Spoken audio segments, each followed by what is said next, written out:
Great Western Railway was a trailblazer in the early 20th century. Their engines, whilst not the largest, were considered the best at the grouping of 1923. They introduced classic and powerful locomotives such as the Castle class and the King class locomotives, but they were beginning to trail behind the LMS and the LNER. Cue the County class. This was a class of 460 locomotive, of which 30 were built between 1945 and 1947.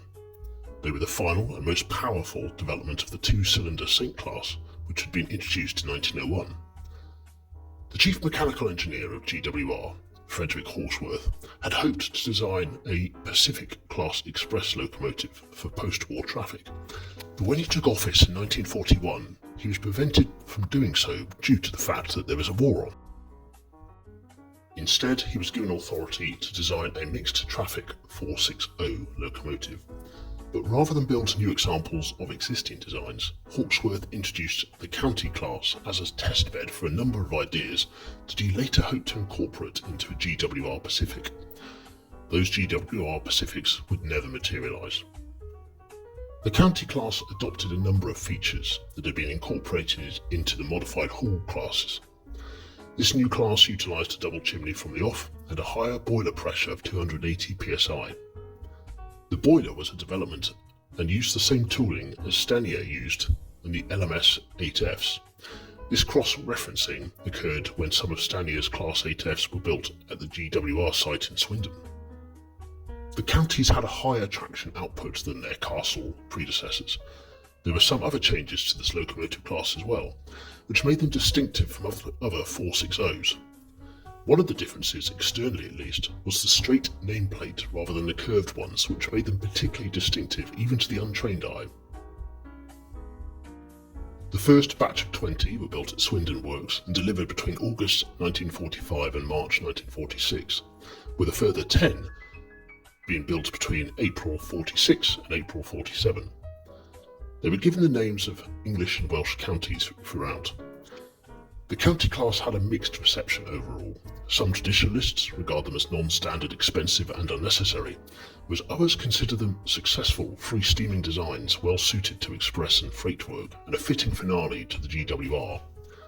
However, in total, the counties steamed fairly poorly and struggled to maintain 280 psi, even with the regulator fully open. Working at such high pressure also caused problems, and the entire class had to be modified to reduce the PSI to 250. Another issue was the ride quality. This was terrible. The boiler and high pressure, mixed with the fact that it only had two external cylinders, resulted in the locomotive rocking around quite violently from side to side, which wasn't particularly very pleasant. The counties recorded a top speed of 99 miles per hour. Yes, they couldn't really get that last 1 mile per hour out of it.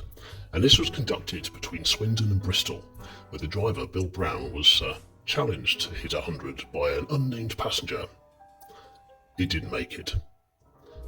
Upon nationalisation in 1948, all 30 counties were handed over to British Railways and continued to operate in the Western region. They worked alongside their Castle predecessors, which paraded out of Paddington. Withdrawal of the class took place between September 1962 and November 1964. The county of Chester was the last of the class to be withdrawn, and none of the class survived into preservation. However, a replica is being built at the Didcot Railway Centre. When completed, it will take the name and number of number 1014 County of Glamorgan in recognition of the Barry scrapyard. The replica will be based around a modified Hall frame and the boiler of a Stanier 8F.